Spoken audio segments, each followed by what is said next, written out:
homogéneo, estas duas constantes chegam.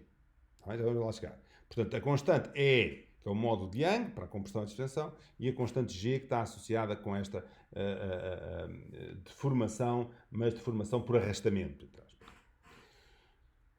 Ora bem, o tensor da tensão, voltando aqui, é o tal tensor que descreve a distribuição de tensões e esforços no interior do meio, portanto não tem que lá estar nenhuma coisa a dividir, é uma coisa conceitual, mas no interior do meio, o que é que o lado A executa sobre o lado B.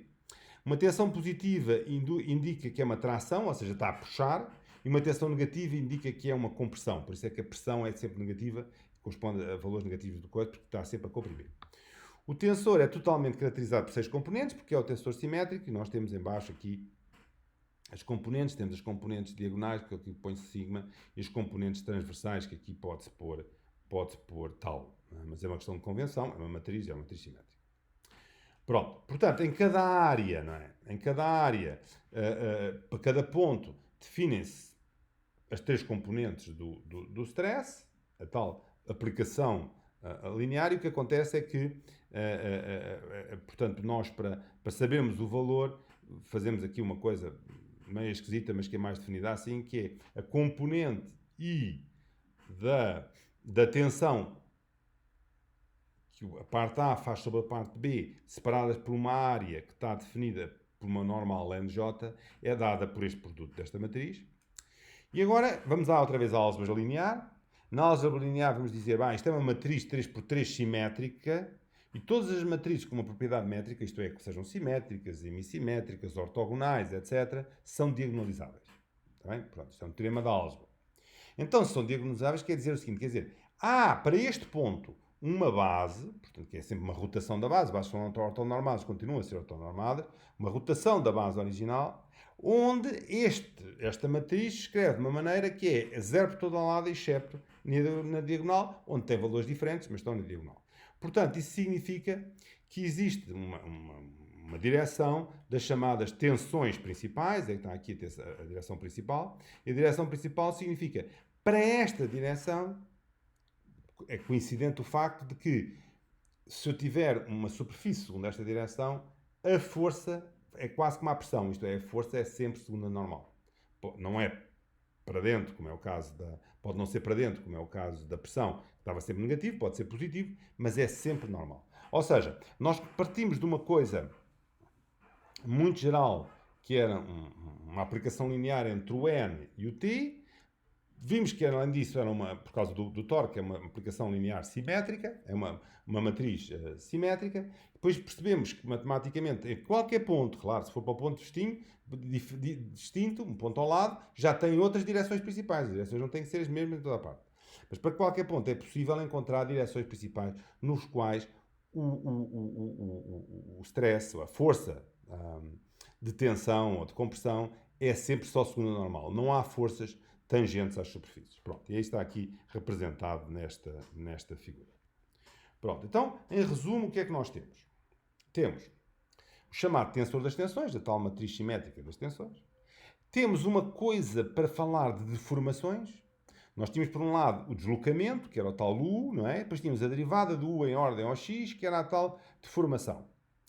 E agora, para esta deformação, a gente representou sempre isto como epsilon, e o que vai acontecer é que a gente vai fazer aqui uma definição, que é esta derivada, é a derivada do U em ordem ao X correspondente, mas faz esta derivada, para esta também ser simétrica, faz esta derivada tomando a parte simétrica das duas coisas. Ou seja, primeiro faço a derivada do U em ordem ao K, depois faço a derivada do K em ordem ao I, portanto faço a derivada do UI em ordem ao XK, mais a derivada do K em ordem ao XI, como isto é trocar os índices I e K, como eu estou a trocar e somar os dois e fazer um meio, significa que quando troco os índices eles ficam iguais.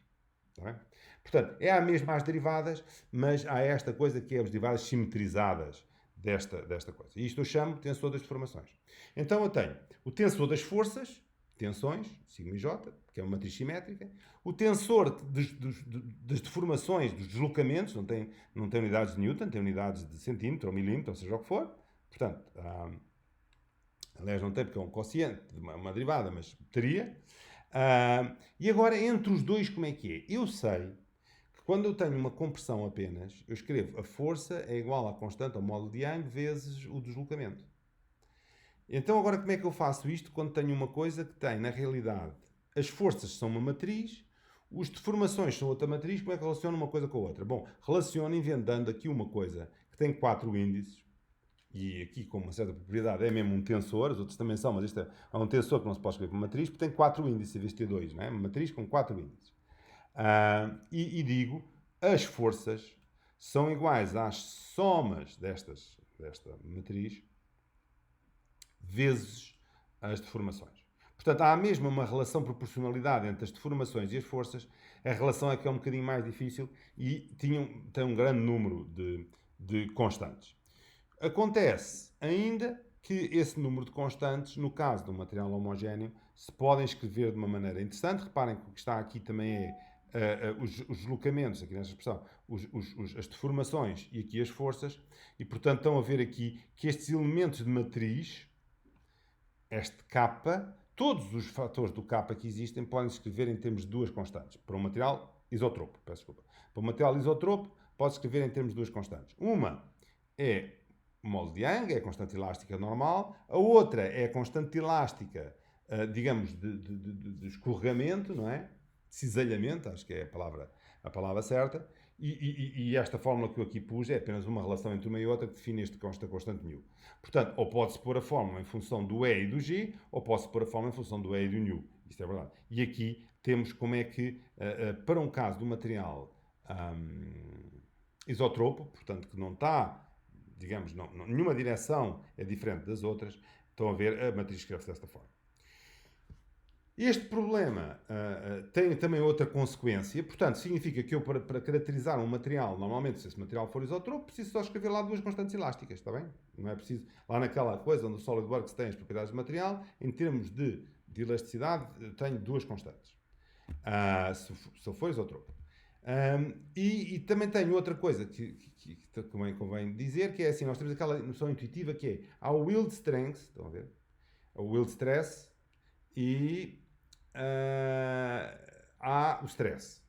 E, portanto, a minha questão é, eu quero comparar o stress existido num certo ponto com o yield strain para dizer, o yield stress para dizer, isto está numa zona que já pode ser elástica ou não pode ser elástica, como é que nós estamos? Dificuldade adicional é que o stress é uma matriz. Portanto, qual é o elemento da matriz que eu vou pegar para comparar com o yield strain, sendo que o yield strain ou o stress o yield stress é uma quantidade escalar, é um número. Bom, e aí nasce uma quantidade muito interessante que aparece em todos os gráficos, que é o stress Van Mises, ou Van Mises do stress, que é assim, é pegar nesta matriz simétrica, nos 6 elementos, e inventar uma espécie de módulo.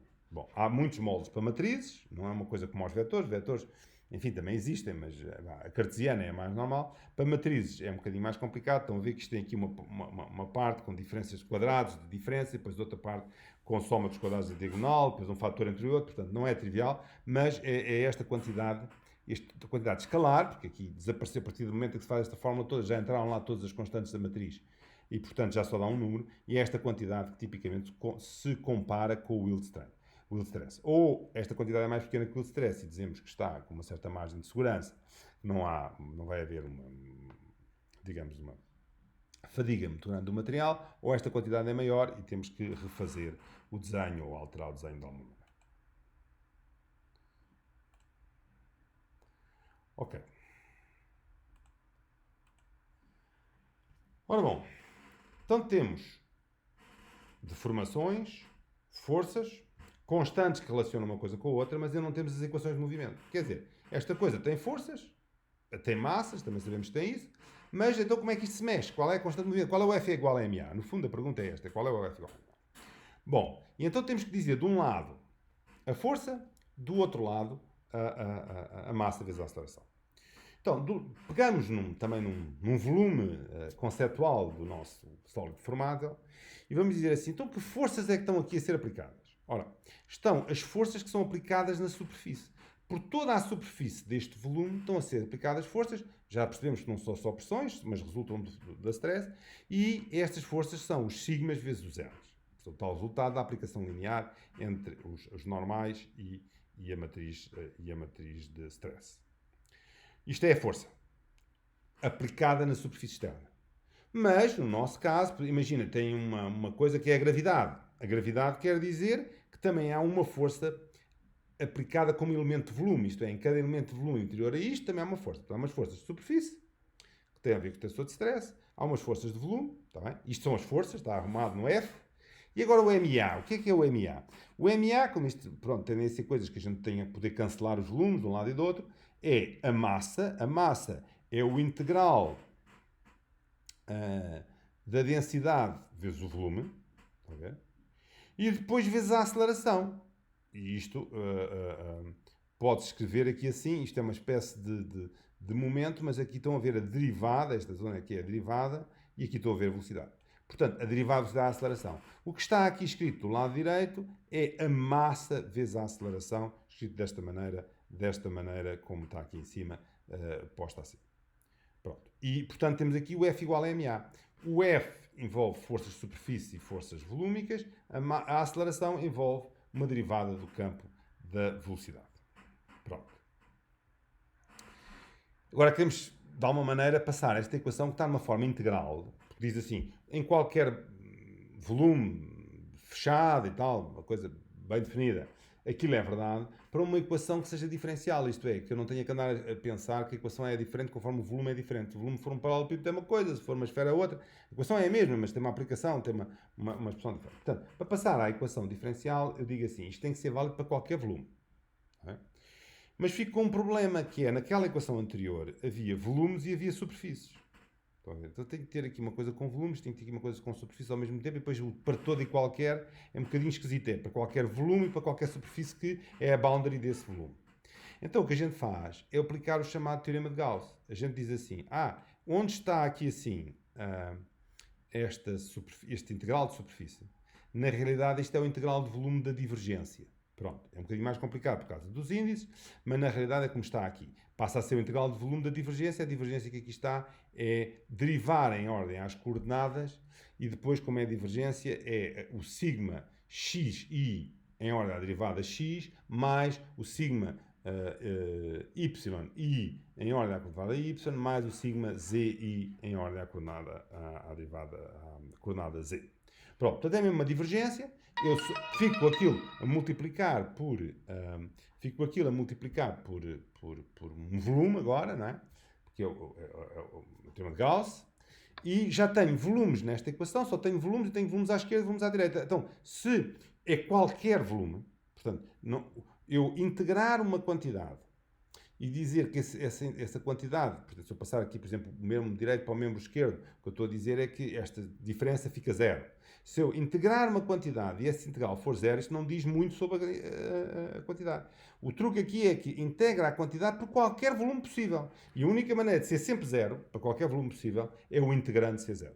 Porque senão, se houvesse um sítio em que o integrante fosse diferente de zero, a gente escolhia uma espécie de uma vizinhança, chamada bola, onde ela era sempre diferente de zero, tem que haver sempre, se as funções são contínuas isto acontece, e depois fazia o integral sobre o volume aí de uma coisa que era sempre maior que zero, e pronto, o integral não podia dar zero.